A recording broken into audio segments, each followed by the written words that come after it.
The snow came down sideways that night, sharp as glass, thick enough to erase the road I thought I knew by heart. My wipers fought like dying wings, and every mile felt like I was steering blind into a white wall that never ended. All I wanted was to get home to heat up yesterday's stew, maybe call it a night before the storm pinned me down for good. But storms don't always take what you offer, they take what they want. And in the middle of that howl, something flickered by the old mining track. At first I thought it was scrap metal catching the security light. Then I heard it 3 quick taps against steel. I braked harder than I meant to. Out there, half buried in snowdrifts, sat an abandoned train car, its yellow paint long faded, its windows fogged over from the inside. A raccoon, maybe. But when my flashlight hit the glass, a small hand slapped it from within. I swear my breath froze before the storm did. My name's Diego Ramirez. 42, truck driver. 20 years hauling goods from one frozen town to the next across Colorado. Folks like me don't look for trouble, but somehow trouble keeps finding us. My body's tired in ways no hot shower can fix, and my back has been bent by more miles than most men care to count. But when you've got a son waiting at home, a boy who already lost more than he should, you keep going. You keep showing up. That's the job. That's the oath. And that night when I saw that hand pressed against the fogged glass, I knew my shift wasn't over yet. I pushed through the snow boots, sinking deep with every step, the cold slicing through my coat. The car door groaned like it hadn't been touched in years, but it gave way under my shoulder. Inside smelled of rust and damp wool, like a cellar no one wanted to claim. I raised the beam of light. That's when I saw them, 2 little girls, no older than 11, crouched beneath a torn blanket. One had lips so blue I thought she'd slip away if I blinked. The other clutched a ragged teddy bear, her eyes wide, but silent, like she'd already said all the words she had left in this world. The louder one, her teeth chattering, voice trembling, managed to whisper, "Don't tell anyone. Not help us. Not please. Just a command, desperate and thin, as the storm whistling through the cracks."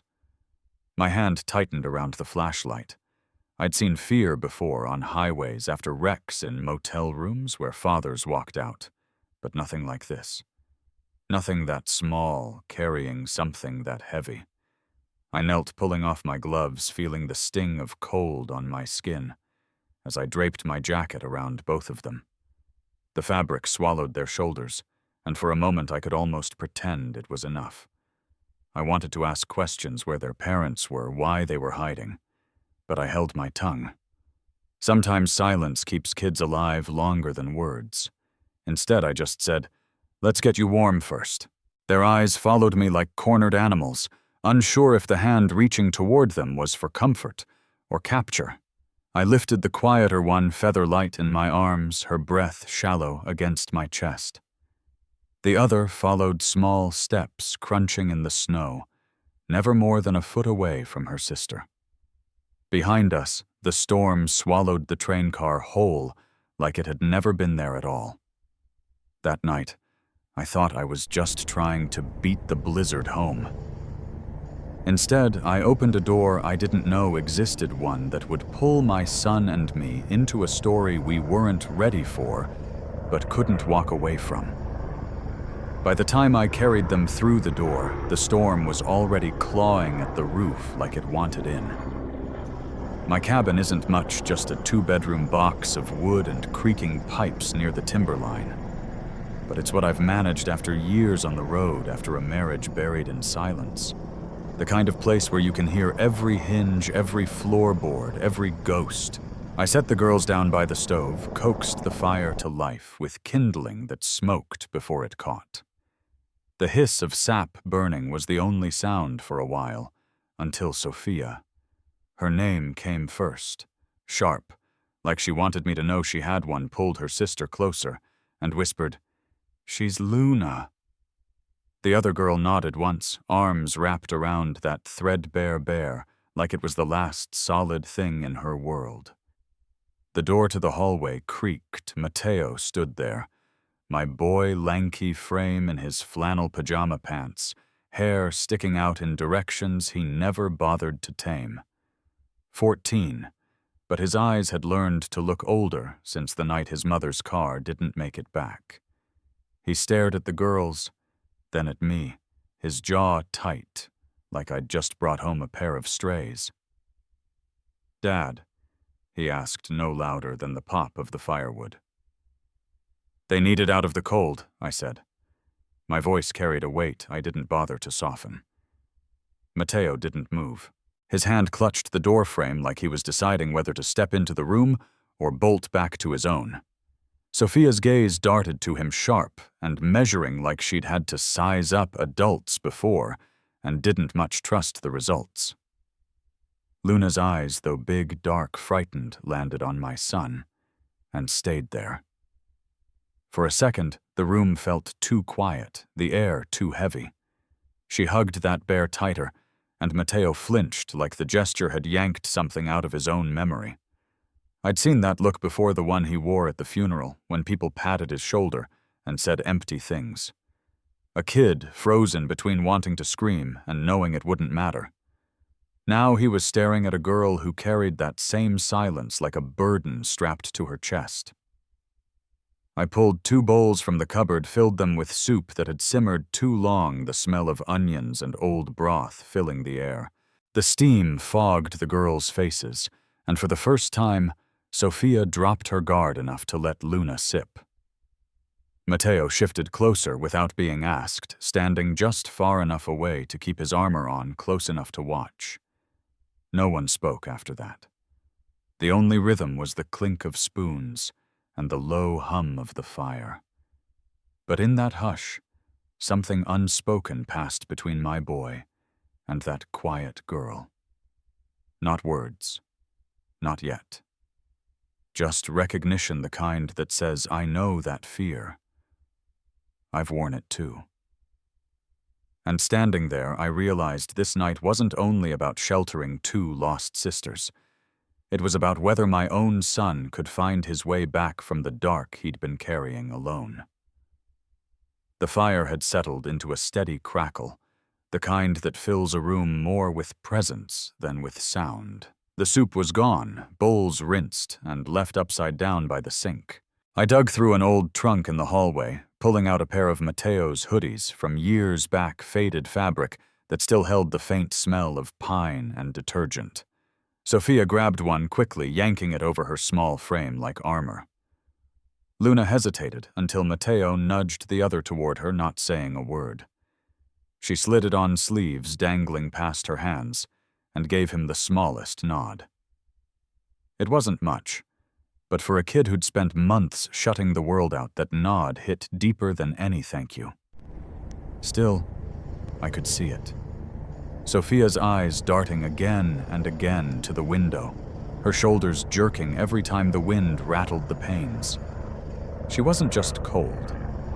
She was watching for someone. The kind of watching that doesn't stop when the storm does. She held her sister closer, jaw tight, as though the walls might betray us at any second. Luna, on the other hand, barely moved. She sat close to Mateo, on the worn couch, her bear clutched against her chest. When he whispered something about the fire being warm enough, she gave a quick nod. No words, just a nod, sharp and deliberate. Mateo looked away fast, but I caught the flicker on his face recognition. That quiet exchange between them was louder than anything I could have said. I wanted to let the moment breathe, but the shrill buzz of my phone cut through the room. I glanced at the screen and froze. Elena, my sister. We hadn't spoken much since the divorce, and when we did, it never ended soft. She'd worn the badge for a decade now, and with it came that clipped tone that always felt like judgment dressed as duty. I stepped into the kitchen, pressing the phone to my ear. Diego. She said my name sharp, like a warning. You got kids in that house that aren't yours. The words landed like ice water down my spine. What makes you think that I asked too steady, too slow? There was a call, she said. Old mine property footprints in the snow. You know what happens if you keep children off the radar. CPS doesn't take kindly. Neither does the law. Don't be stupid. I stared at the steam still curling from the soup pot, the smell of onions and broth clinging to the air. They were freezing, Elena, I said. Out there in the storm. I couldn't just leave them. Her sigh hissed through the line. You've got your boy to think about. You drag strangers in, you risk losing him too. That last sentence cut deeper than she knew. I didn't answer right away. Behind me, I could hear Sophia's whisper, urgent hissing at Luna to stay close. The sound of my son shifting on the couch, torn between mistrust and memory. The storm outside slammed against the siding, but it was Elena's words that felt like the real wind trying to rip the walls down. I hung up before she could say more. My hands shook as I set the phone on the counter. Warmth in the room, but the cracks were showing. And for the first time that night, I realized saving these girls might mean risking everything I already had. After Elena's call, the house fell into a silence that pressed harder than the storm outside.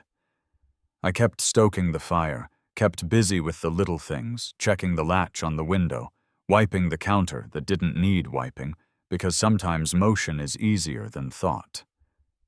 But the cracks were there. I felt them in Sophia's restless pacing, in Luna's grip on that ragged bear, in the way Matteo avoided my eyes, like he thought I might break if I saw too much of his doubt. In the corner leaned my father's old guitar strings, dulled wood worn smooth, where his hand once pressed chords on long evenings. I can still smell coffee, cedar smoke, the hum of a man who carried songs the way other men carried tools. I'd left it there for years, a relic more than an instrument. Matteo had picked it up now and then, usually when he thought no one was watching, but he never let the sound out in front of me. Silence had become his own armor. That night, though, it wasn't him who broke it. It was Sophia. Out of nowhere, she hummed a low, shaky melody in Spanish words too soft to catch at first, then clear enough to stir dust from memory. A lullaby. My mother used to sing the same one in our kitchen long before responsibility hardened her voice. Sophia's tone wasn't polished, but it was fierce in its own way, like she dared the walls to hold her sound. Luna leaned in hesitant, then released a single note beneath her sister's line. Thin, fragile, but steady once it found air. The bear never left her hands, but her voice slipped out, as if it had been waiting there all along. Matteo sat rigid eyes down until his thumb brushed the strings without thinking. A soft chord, then another. He flinched like the sound had betrayed him, but his fingers didn't stop. The guitar croaked alive, rusty but honest, filling the gaps between the girls' voices. I stood frozen for a moment, afraid to move, afraid to break whatever fragile thread had just been spun in my living room. Then I reached for the only thing I still knew how to play, the harmonica I'd carried through deployments, through miles of road, through nights when even the radio couldn't drown the ache. I pressed it to my lips, and the first note came out low-bent, carrying the weight of years I never spoke about. For a few minutes, we weren't strangers or broken kids or a father fumbling in the dark. We were something closer to a band patchwork, but whole. Sophia's humming grew bolder, Luna's voice steadier, Matteo's chords surer. The room itself seemed to lean in the fire, snapping in time. The storm muffled against the glass like it knew it had been outplayed. I didn't smile, didn't dare, but inside something I'd buried long ago cracked open. Not triumph, not relief, just the smallest proof that even in silence, music can find its way through. The notes from that night still lingered in my chest the next morning, faint as wood smoke that clings to a jacket long after the fire's gone cold. For a few hours, I let myself believe the storm had sealed us off from the world, that no one knew what had happened in that living room. But silence doesn't last. It never does. The knock came 2 days later. 3 sharp raps, not hesitant, not polite. I opened the door to a man with a county badge clipped to his coat and eyes that had seen too many cases he didn't want to carry. Mr. Harris.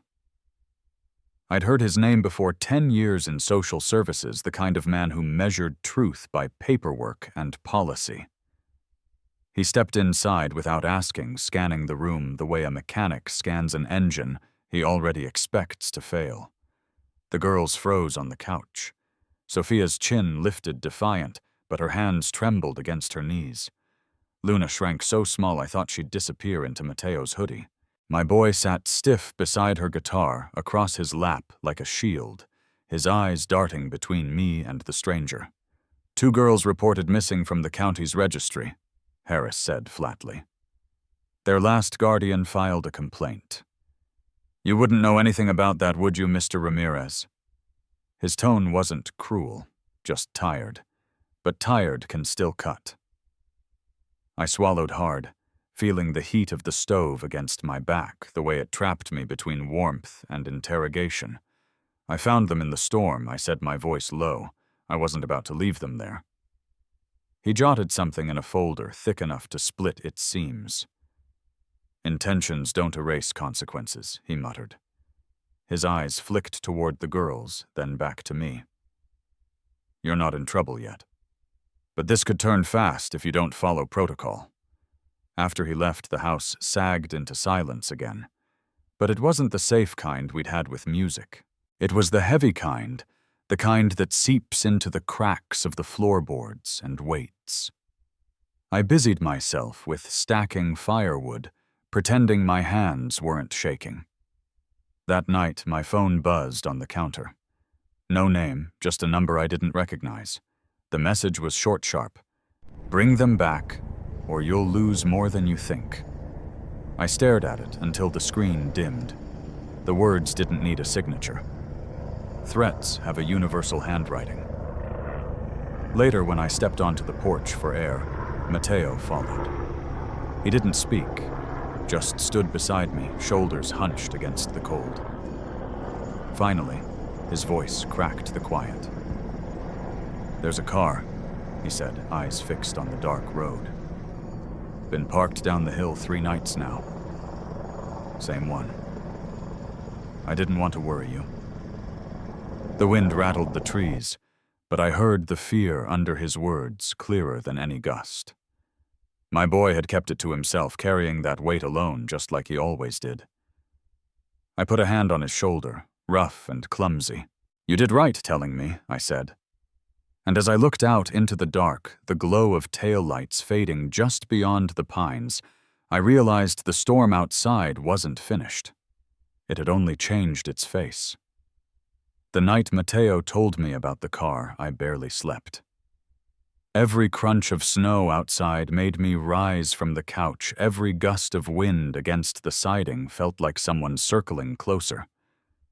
By dawn, the sky was gray steel, the kind that promises no light will break through. That was when Elena showed up. She didn't knock. She never did. My sister walked in with her badge still clipped to her belt, eyes scanning the room like Harris had, but sharper, colder. She went straight to the girls, her voice clipped. Their names are Sofia and Luna Torres. They were staying with Camila Vega, friend of their late mother. Camila's buried in debt, skipped 2 rent payments. Neighbors say she left the girls alone for days. Elena's stare landed hard on me. Diego, you can't keep them here. This isn't your fight. Her words fell like a gavel. The girls shrank together on the couch, Sofia wrapping her arm around Luna so tight it looked painful.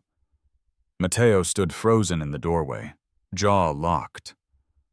I wanted to argue, wanted to tell Elena she didn't understand what we'd built here in just a handful of nights, but my throat caught. Then Harris returned. Folder in hand, his voice flat as stone.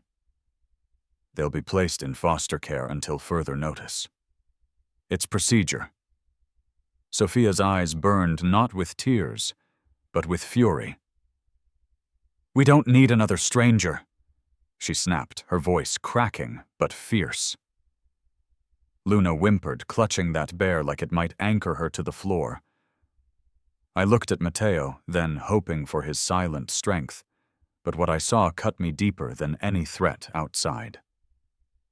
His face twisted, his fists clenched. Of course, he spat words, sharp, shaking. You can't keep anyone, can you, Dad? Not Mom. Not them. You never hold on. You always let go. It hit like a blade I'd been waiting for, but still wasn't ready to feel. My son, who had carried his grief in silence for years, finally let it spill, and it landed on me like I deserved it. Maybe I did. I reached for him, but he pulled back, his shoulders trembling. The room went still. Harris was already closing his folder. Elena's lips pressed tight. The girls huddled in fear. And me, I stood there, a man split between the family I'd built and the family I was losing. When Harris led Sophia and Luna out, the door shut with a dull finality. No storm, no music, no fire could drown the silence that followed. The cabin felt emptier than it ever had, though 4 people still stood inside. Matteo's back was to me, rigid, unforgiving. Elena's eyes softened for a flicker of a second, but she said nothing. That night, the house didn't just feel quiet. It felt hollow, like the walls themselves had lost faith in me. The house stayed hollow after the girls were taken. Even when Matteo clattered dishes in the sink or the stove hissed from damp wood, it all echoed like sound bouncing around an empty church. I moved through those days, carrying the weight of his words, "You never hold on," like a stone in my pocket. Then, out of nowhere, came Mr. Coleman. He was Matteo's music teacher, a man with a tweed jacket always dusted in chalk, and a voice that carried the calm of someone who had seen too many kids slip through cracks, but still believed in catching the next one. He stopped me after class one night. I heard about the girls, he said, eyes soft but firm. There's a community fundraiser this weekend. No spotlight, no pressure, just music. Bring them. At first I wanted to laugh. Foster care doesn't bend for neighborhood concerts. But somehow, through calls and strings, I'll never fully know, permission was given. One night only. I don't know who whispered in whose ear, but I suspect Coleman knew how to ask in a way Harris couldn't ignore. The auditorium smelled of old varnish and popcorn oil chairs dented from years of folding and unfolding. Matteo tuned his guitar with shaking hands. Sophia paced the wings like a caged bird, and Luna held on to her bear, even as the mic stand loomed taller than her. I sat with my harmonica heavy in my palm, wondering what right I had to be on a stage at all. When the lights dimmed and our names weren't even called, just next up, a family trio. We walked out into the hush. My son's shoulders squared, his fingers finding the first chord. Sophia's voice broke the silence, raw and unpolished, but cutting through like a flare in the dark. Luna joined, timid at first, then rising steady under her sister, the sound of someone finding courage, note by note. I pressed the harmonica to my lips, let the low tone weave around them, not leading, just holding space. The room froze. Not polite attention, real stillness, the kind that says hearts are leaning forward without knowing they moved. When the last note hung and finally fell, silence wrapped us one more time. But this silence was holy. Then came the clap one, then another, then the whole hall rising to their feet. It wasn't wild, but it was whole, and it filled every hollow corner I'd been carrying. From the edge of the crowd, I saw Elena. Arms folded, eyes wet, no badge tonight, just my sister seeing me. For the first time in years, she didn't look like judgment. She looked like belief. And behind her, Harris stood with his folder tucked under his arm, his mouth pressed thin but not in disapproval. He gave me the smallest nod. Not much, but enough to say he'd begun to see something different. That night, under cheap stage lights with borrowed instruments and voices that cracked more than once, we weren't broken. We were heard. Applause fades fast in a rented hall, but some echoes follow you home. The morning after the fundraiser, the cabin felt different. Not bigger, not brighter, just steadier, like the walls themselves had heard the music and decided to stand a little taller. The weeks that followed were a blur of signatures hearings and words that sounded more like warnings than approvals. Harris showed up again, not with threats this time, but with forms his tone clipped, but no longer cold. Elena came too, badge off hair pulled back, determination in her eyes. For once, she was on my side. She spoke in court about character, about responsibility, about a brother who'd made mistakes, but never turned his back on those who needed him. I sat there listening, hands clasped, wondering when we'd stopped being family and when we'd started again. And then it happened. A judge's gavel, not thunderous, but firm. Temporary guardianship. My name tied legally, however briefly, to Sophia and Luna. Paper doesn't build a family, but it can hold the door open long enough for one to take shape. Back home, Mateo slipped a notebook onto the kitchen table. His handwriting, crooked and hurried, stretched across the page. We're not 3 alone anymore. We're 4. I didn't say anything when I read it, just folded the paper and slid it into my wallet where I keep things I can't afford to lose. That night we ate together nothing fancy pasta from a box garlic bread, too crisp at the edges. Sophia talked more than anyone, filling the air with questions about school and music. Mateo rolled his eyes but didn't stop answering. Luna sat quiet, as always, chewing slow, her bear propped beside her on the bench. Then, when the plates were nearly empty, she looked up, eyes wide but steady, and whispered 2 words, "I'll never forget. Thank you, Dad." The fork slipped from my hand, clattering against the plate. For a moment, no one moved. Sophia blinked. Mateo froze mid-bite, even the clock seemed to hush. My chest ached like something inside it had cracked open, not from breaking, but from finally being used. I wanted to reach across the table to hold her small hand, but I didn't. Sometimes the only right thing to do is let the words stand unshaken. Later, when the dishes were done and the house settled, I sat on the front porch. The air was cold, but still the kind of quiet night Colorado sometimes grants after a storm. Behind me, through the thin cabin walls, I heard it the strum of Mateo's guitar, Sophia's voice lifting strong, Luna's softer notes threading through. Not perfect, never polished, but real. I leaned back, harmonica in my pocket, breath misting into the night. For years I thought my life was about keeping the stove lit and the wheels turning. But sitting there, listening to music bloom inside a house that used to echo hollow, I knew better.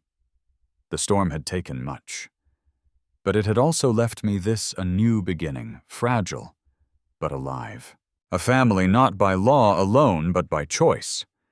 If this story touched something in you, I'd love to hear it. Share your feelings in the comments, what moment stayed with you most, and let me know where in the world you're watching from. It means more than you know to see our community stretch across places and miles. If you'd like more stories like this, subscribe to Domestic Tragedy and join us on the journey.